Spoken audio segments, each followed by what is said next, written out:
that's all. How you can be lost of Krishna? That is sada sadabhava bhavita. So if you practice your life in this way, never lost to Krishna, so at the time of death, you are sure to go to Krishna. Where is your name? You are not lost to Krishna. Kaunteya pratijanihi name bhakta pranasya. And Krishna promises, my dear Arjuna, my pure devotee is never lost. So don't be lost to Krishna. That is perfection.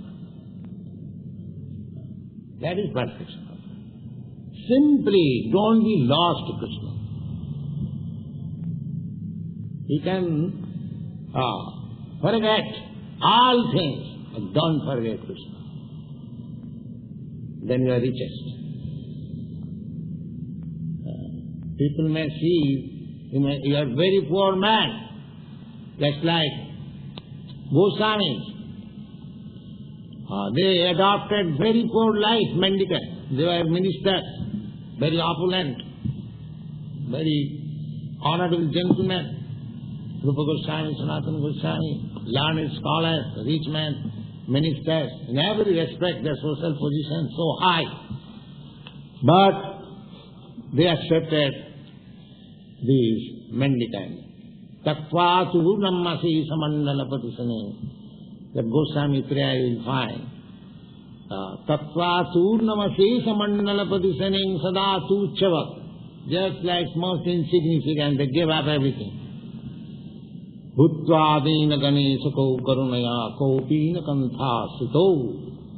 Kopīna kanthāsito, just one underwear and loincloth, that's all. They become accepted the poorest way of life. But how they could live? If a very rich man accepts such poor condition of life, he cannot live. We have seen it. If one is habituated to high standard of life, if you immediately lower his standard of life, he cannot live. But they lived very happily. That is stated.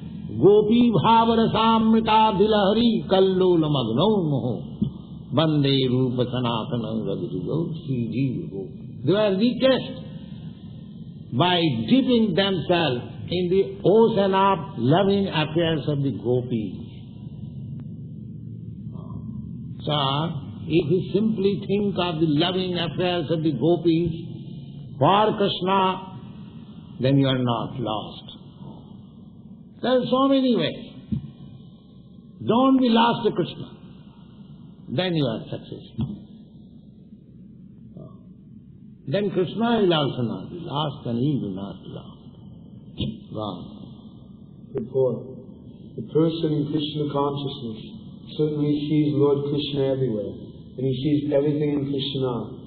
Such a person may appear to see all separate manifestations of the material nature, but in each and every instance he is conscious of Krishna, knowing that everything is the manifestation of Krishna's energy. Yes.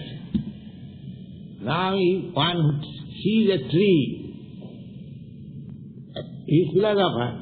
Krishna consciousness, Krishna conscious person is philosopher. If he studies, what is this tree?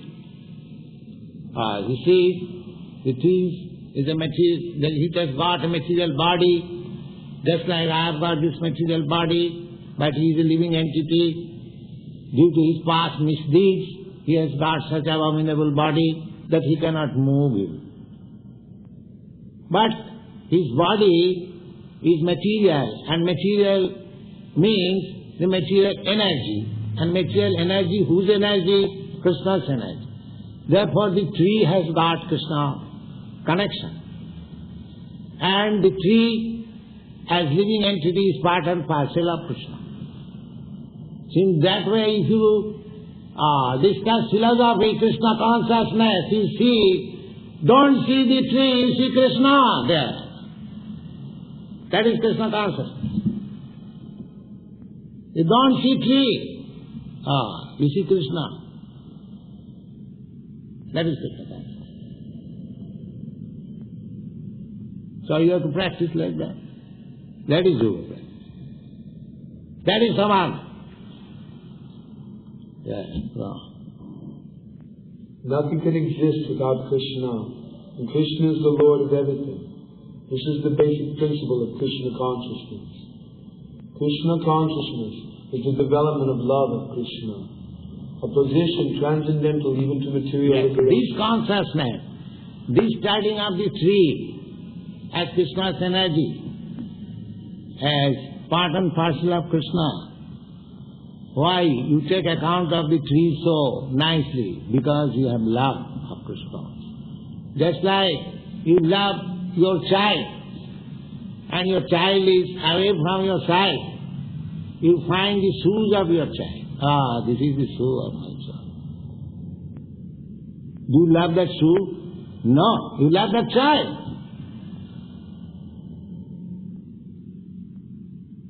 Similarly, as soon as see the energy of Krishna manifested in a different way, that means you love that entity because you love Krishna.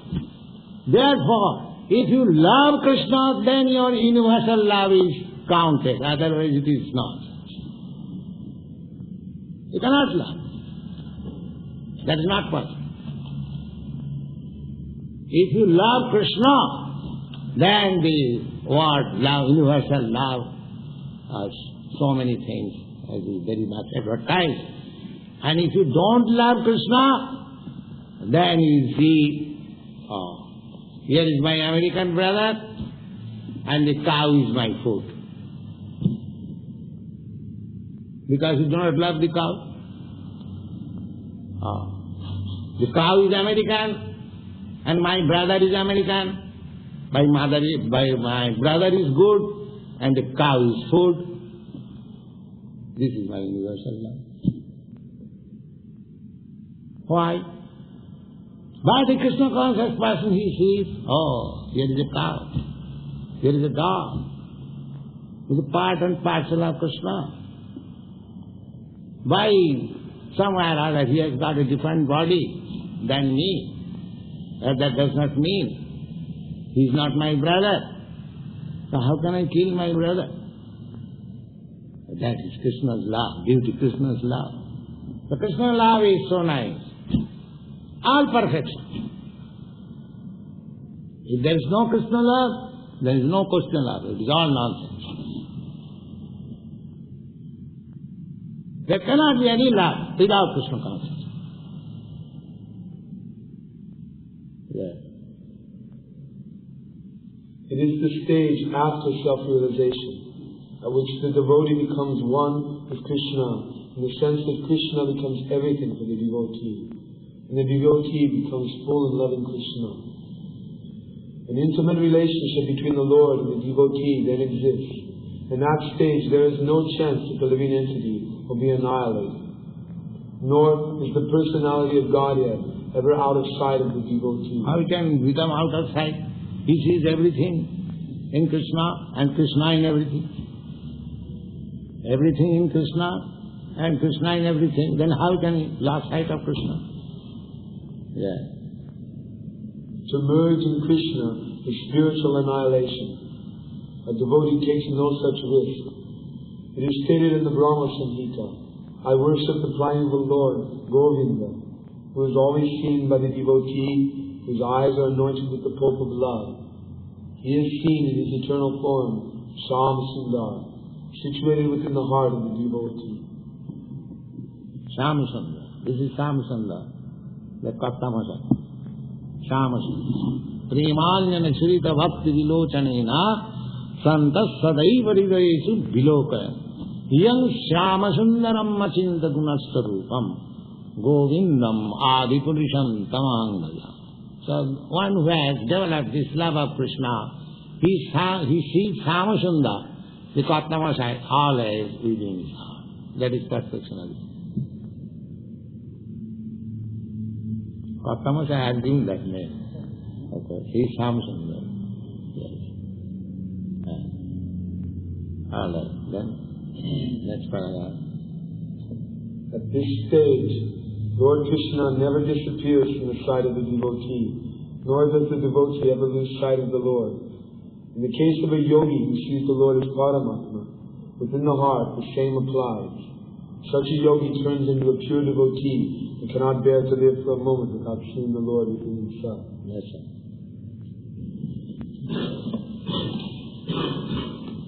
So this is the process of seeing God. Otherwise, God is not my order supply. Please come and see. You have to learn. You have to qualify yourself how to see God every moment, everywhere.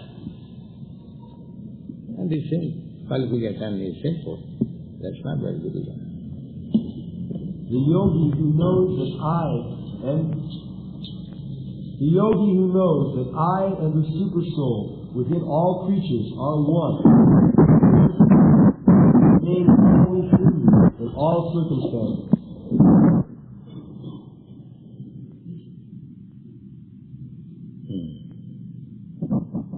The purpose is that. A yogi who is practicing meditation on the super soul within himself sees this plenary portion of Krishna as Vishnu, with 4 hands holding conch shell, wheel, club, and lotus flower. This picture, Vishnu picture, that is the objective of concentration for the yogi. That is real yoga. And this Vishnu manifestation is Krishna's plenary portion. In the Brahma Samhita it is said, Jak karanarnavajale bhajati sma juga nidram ananta jagadanda saroma kupa sa Vishnu mahan sa ihajasya kala vishesha govindamadi purusham tamaham bhajam. I worship Govinda, the prime Lord, Govindam Adi Purusham. Purusham means the Lord is male, angel. Adi, the original. Govindam Adi Purusham Tamaham Bhajami. And who is that Govinda? Now, whose only one plenary portion is Mahavishnu. And what is the function of Mahavishnu? Jasaika nishasita kalam athavalambra jivanti loma vilaja jagadannanatha. In every universe, there is a chief living entity who is known as Brahma. Brahma is the original person in each universe. So, the life of Brahma or the life of an universe is existing only on the breathing period of Mahavishnu. Mahavishnu is lying on the causal ocean, and while he is exhaling, millions of universes are coming as bubbles, and they are developing again. And when he is inhaling, millions of universes are going with him. So that is the position of this material world. It is coming out and again going. Bhutya bhutya praliyate. In the Bhagavad-gītā also it is said that these material universes are being created at a certain period and again become annihilated. Now this creation and annihilation is depending on the exhaling and inhaling of Mahavishnu. Just imagine what is the caliber of that Mahavishnu. But that Mahavishnu is said here Jasaikanisthasita kalamathavalamba jivanti loma vilaja jagadandanaatha Vishnu Mahavishahya Jasya Kalabhisesa. This Mahavishnu is plenary portion of the plenary portion of Krishna. Krishna is the original. Govindamani Purusamtamah. So, this Mahavishnu again enters into each universe as Garbhodakshaya Vishnu. And from Garbhodakshaya Vishnu, there is Kshirodakshaya Vishnu. That Kshirodakshaya Vishnu is entering in the heart of every living entity. In this way, the Vishnu manifestation is all over the creation.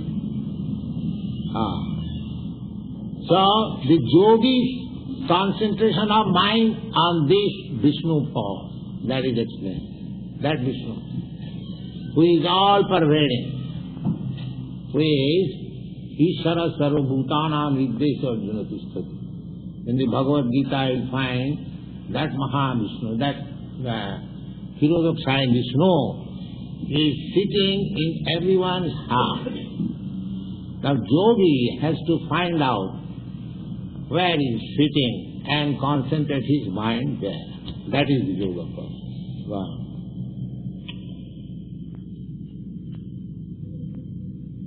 The yogi should know,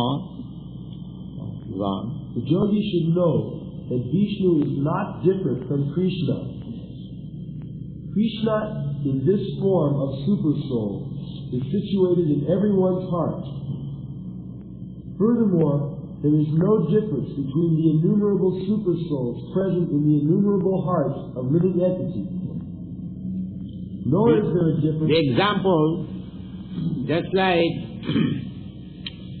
there is one sun in the sky, but if you keep on the earth millions of water pots, you will find in each water pot the reflection of the sun. Or another example, at noon time, you just inquire from your friend 10,000 miles away, where is the sun? He will say, on my head. So, millions and trillions of people will see sun on his head. But the sun is one. And another example, the water pot, the sun is one, but if there are millions of water pots, you will find each pot the sun is reflected. Similarly, there may be innumerable living entities. There is no count. Jivadhasankha. In the Vedic language, it is said that living entities, there is no count. Innumerable. So similarly, Vishnu is a material thing like sun, can be reflected in each and every water pot. So why not the Supreme Personality Godhead Vishnu live in each and every one's heart? It is not difficult to understand. Is it? That is it. And the yogi has to concentrate his mind on that Vishnu form. So, this Vishnu form is plenary portion of Krishna. So, one who is engaged in Krishna consciousness, he is already a perfect yogi. That will be explained. He is a perfect yogi. That will explain in the last parts of this chapter. Nor is there a difference between a Krishna conscious person, always engaged in the transcendental loving service of Krishna, and the perfect yogi, engaged in meditation on the Supersoul. There is no difference. A yogi who is in samadhi, trance, with the Vishnu form, and a Krishna conscious person, there is no difference. The yogi in Krishna consciousness, even though he may be engaged in various activities while in material existence, remains always situated in Krishna. A devotee of the Lord, always acting in Krishna consciousness, is automatically liberated. That we'll find in this Bhagavad Gita in the 12th chapter, that one which Manta Brahvicharini Bhakti Yogina Jish Sevate Sagunan Samotitayitan Brahma Bhuyaya Kalpate. It is said that one who is engaged in unalloyed devotional service unto me, he has already transcended the material modes of nature. Brahma Bhuyaya Kalpate. He is on the Brahma platform. That means liberated. To become liberated means to be situated on the Brahma platform. There are three platforms.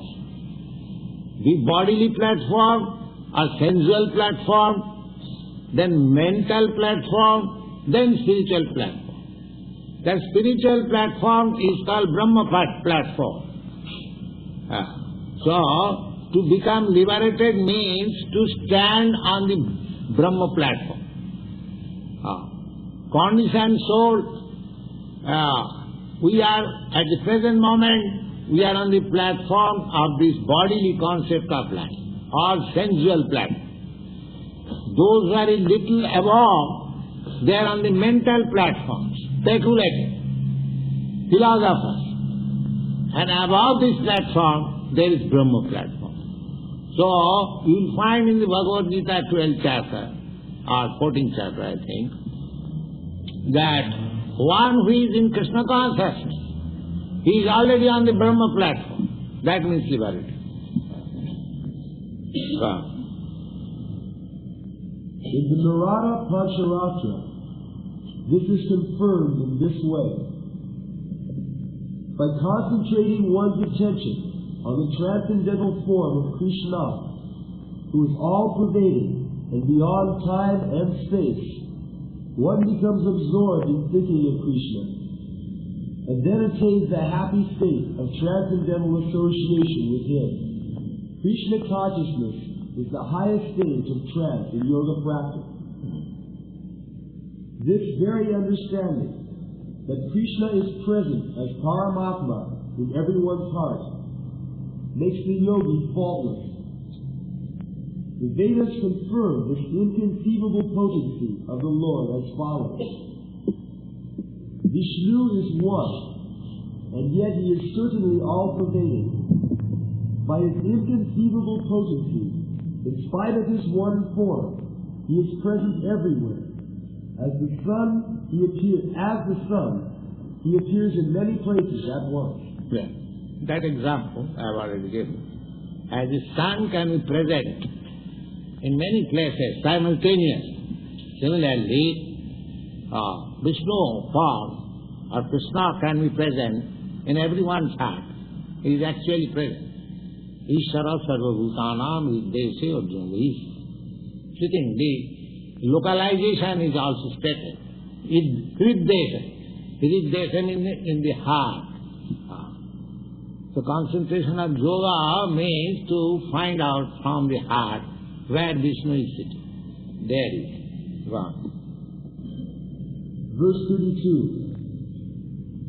He is a perfect yogi who, knowing that the self dwells in all, sees the true equality of all living entities, both in their happiness and distress, O Arjuna. This is universal vision. Not that God is sitting in your heart and not in the cat's heart or dog's heart or cow's heart. He is sitting in everyone's heart. It is said Sarvabhutana. Sarvabhuta means all living entities. He is sitting in human heart, he is sitting in the ant's heart, he is sitting in the dog's heart, he is sitting in everyone's heart. But the cats and dogs, they cannot realize. That is the divine. But a human being, if he tries, if he follows the yoga system, Sankhya yoga system, Bhakti yoga system, then he is able to find out That is the prerogative of this human form of life. And if we miss this opportunity, if you don't find out, if you don't identify our existence with the Lord, then you are missing this opportunity. Yes, after the evolutionary process, coming through 8,400,000 species of life, when we get this human form of life, if we miss this opportunity, then how much loss we suffer, we do not know. So we should be conscious about that. We should not miss this opportunity. We have got very nice body, human form of body, intelligence, and civilized life. We are not like animals. We can think peacefully. We have no so hard struggle for life as the animals. So we should utilize. That is the instruction in the Bhagavad Gita. Don't lose this opportunity. Utilize it properly. Verse 33. Arjuna said, O Madhusudana, the system of yoga which you have summarized appears impractical and unendurable to me, for the mind is restless and unsteady. Now here is the crucial test of yoga system. If you can concentrate your mind on the form of Vishnu, the process has been described previously that you have to sit like this, you have to look like this, you have to live like this. So many things we have already discussed. But Arjuna says that it is very difficult for me. We have to understand this point. He says, O Madhusudana, the system of yoga which you have summarized, this system is called Ashtanga Yoga. Ashtanga Yoga, 8 different parts. Yam Niyam, first of all, controlling the senses, following the rules and regulations, then practicing the sitting posture, then exercising the breathing process, then concentrate your mind, then be absorbed in the form. There are 8 processes, Ashtanga Yoga. So, Arjuna says, this Ashtanga Yoga system is very difficult. He says that impractical appears, not impractical for him. It is not impractical. If it is impractical, then Krishna would not have described and taken so much trouble. It is not impractical, but appears. One thing may be impractical for me, but practical for you. That is a different thing. But generally, this system is impractical for ordinary common man. Arjuna is representing himself as a common man, in the sense that he was not a mendicant, or he has renounced his family life, or he has no connection with his bread problem because he was on the war field to fight for the kingdom. So he is supposed to be an ordinary. So for ordinary man who are engaged in these worldly activities, for handling livelihood, family life, children, wife, or so many problems, it is not practical. That is the point here.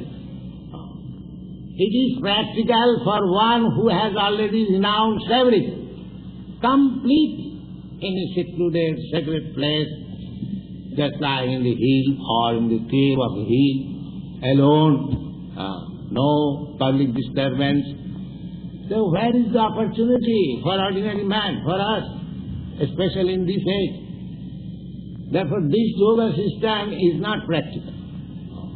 It is admitted by Arjuna, who was a great warrior, and he was so advanced, he belonged to the royal family, and very expert in so many things. He said that it is impractical. Just try to understand. And what we are in comparison to Arjuna. If we try this system, it's not possible. Failure is sure. Go on, reading the third part. The system of mysticism described by Lord Krishna to Arjuna is here being rejected by Arjuna. Yes, reject Arjuna. Yes. Out of a feeling of inability. It is not possible for an ordinary man to leave home and go to a secluded place in the mountains or jungles to practice yoga in this age of Kali. The present age is characterized by bitter struggle for a life of short duration. Yes. First of all, our duration life is very short. If you study the statistics, you can see your forefathers who live for 100 years or 80 years, 90 years now, 60 years, 70 years, people are dying. Gradually, it will decrease. In this age, the memory, the duration of life, mercifulness, so many things will decrease. That is the symptom of this age. Go on. People are not serious about self-realization, even by simple practical means. What to speak of this difficult yoga system, which regulates the mode of living, the manner of sitting, selection of place, a detachment of the mind from material engagements. As a practical man, Arjuna thought it was impossible to follow this system of yoga. Yes. He was not prepared to become a pseudo-yogi, false, simply by practicing some gymnastics. He was not a pretender. He said that I am a family man, I am a soldier. No, it is not possible for him. He frankly admits. He does not catch something which is impossible. That is simply useless waste of time. Why should one do that?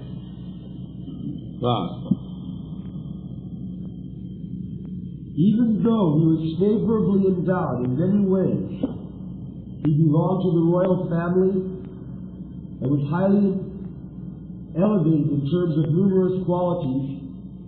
He was a great warrior. He had great longevity. Yes. One thing is the age. 5,000 years ago, when Arjuna was living, the longevity was very, very long. At that time, people used to live up to 1,000 years. Just like in the present age, the limit is 100 years. Similarly, in the Dwapara Yuga, the age limit was 1,000 years. And before that, in the Treta Yuga, the age limit was 10,000 years. And before that, in the Satya Yuga, the age limit was 100,000 years. So the age limit is decreasing. So even though Arjuna was at a time when people could live for 1,000 of years, still he thought that it is impossible. Wow. And above all, he was the most intimate friend of Lord Krishna, the Supreme Personality of Godhead. 5,000 years ago, Arjuna had much better facilities than he did. Yet he refused this system of yoga. This system of yoga, this Ashtanga yoga. Yes. In fact, we do not find any record in history of his practicing it at any time. Therefore, this system must be considered impossible, especially in this age of Kali. Of course, it may be possible for some very few rare men, but for the people in general, it is an impossible proposal. If this was so 5,000 years ago, then what to speak of the present day? Those who are imitating this yoga system in different so-called schools and societies, although complacent, are certainly wasting their time. They are completely ignorant of the desired goal. Yes. So, this Ashtanga Yoga is not possible. Therefore, this yoga system, Bhakti Yoga system, is applicable to anyone. You are saying, when this chanting Bhakti Yoga system goes on, even a small child, he also begins to play. Without any training, without any education, automatically he takes part. So, therefore Lord Chaitanya has said that this is the only system in this age. Hare Nama, Hare Nama, Hare Nama, iva kevala. Simply chanting Hare Krishna, Hare Krishna. Kalu, in this age of Kali, Kalu, Nasti eva, Nasti, Nasti eva. There is no other alternative, no other alternative, no other alternative. If you adopt this system, this Bhakti Yoga system, very simple, simply chant, you'll find immediately result. Prattakham avagavam dhamma. Any other yoga system, if you practice, you are in the darkness, you do not know how far you are making progress. But this system, you will understand, yes, I am making such and such progress. This is the only yoga system, Bhakti Yoga system, that one can practice for quick result and self-realization and liberation even in this life. He hasn't got to wait for another life. It is so nice. Krishna Consciousness. Go on. Verse 34. For the mind is restless, turbulent, obstinate, and very strong, O Krishna. And to subdue it seems to me more difficult than controlling the wind. Yes. Even if you can control the wind, that is not possible. Nobody can control the wind. But even it is theoretically accepting that you can control the wind, but it is not possible to control the mind. It is very difficult. Mind is so flickering and so turbulent. Purport. Mind is so strong and obstinate that sometimes it overcomes the intelligence. For a man in the practical world who has to fight so many opposing elements, it is certainly very difficult to control the mind. Artificially, one may establish a mental equilibrium toward both friend and enemy. But ultimately, no worldly man can do so, for this is more difficult than controlling the raging wind. In the Vedic literatures it is said, the individual is the passenger in the car of the material body, and intelligence is the driver. Mind is the driving instrument, and the senses are the horses. The self is thus the enjoyer or sufferer in the association of the mind and senses. So it is understood by great thinkers. Intelligence is supposed to direct the mind, but the mind is so strong and obstinate that it surpasses even one's own intelligence. As an acute infection may surpass the efficacy of medicine. Such a strong mind is supposed to be controlled by the practice of yoga. But such practice is never practical for a worldly person like Arjuna. And what can we say of modern man? The difficulty is neatly expressed. One cannot capture the blowing wind. And it is even more difficult to capture the agitated mind. Therefore, this process chanting Hare Krishna, it captures the mind immediately. Simply, if you chant Krishna and if you hear, automatically your mind is fixed in Krishna. And that means the yoga system is immediately attained. Because the whole yoga system is to concentrate your mind on the form of Vishnu. And Krishna is the original personality of expansion of Vishnu form. Krishna is just like, here is a lamp. Now, from this lamp, from this candle, you can bring another candle. You can kindle it. Then another thousands of candles you can expand. Each candle is as powerful as this candle. There is no doubt about it. But one has to take this candle as the original candle. Similarly, Krishna is expanding in millions of Vishnu forms. Each Vishnu form is as good as Krishna. But Krishna is the original candle. Because from Krishna everything expands. So one who has concentrated his mind somewhere other in Krishna, he has already attained the perfection of yoga. This is the substance of Krishna consciousness movement.